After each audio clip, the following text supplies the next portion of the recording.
Mustaqil ko'chasida yashayman. Yoshim 75 ta. Mana yigitlarimiz shu Chargo'sha mahallasi bo'yicha tashabbusi budjetda qatnashdi. Ahil bo'ldi, unoq bo'ldi. Mana shuni yetib chiqdi. Mana shu hozir bizning mustaqillik ko'chamizning eng chekka ko'chasi.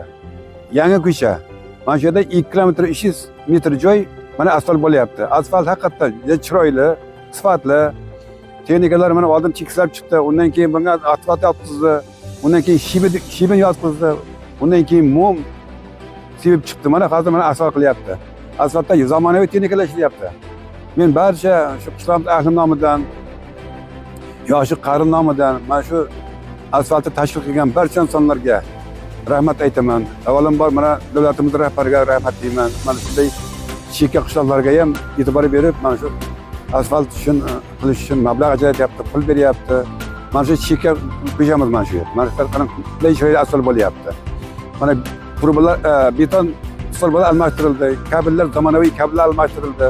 Mana ko'chamiz ajoyib ko'cha bo'ldi, zamonaviy ko'cha bo'ldi. Yurtimiz tinch bo'lsin, osmonimiz musaffo bo'lsin, O'zbekiston mana shunday gullab yashaymiz. Mana shunday obod ko'chalar, obod mahallalar ko'payaversin. Hammaga sog' salomat tilayman. Rahmat.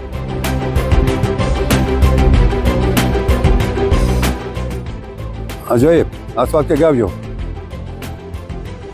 Qalin ham qo'yilyapti, sifatli ham qo'yilyapti. Ha?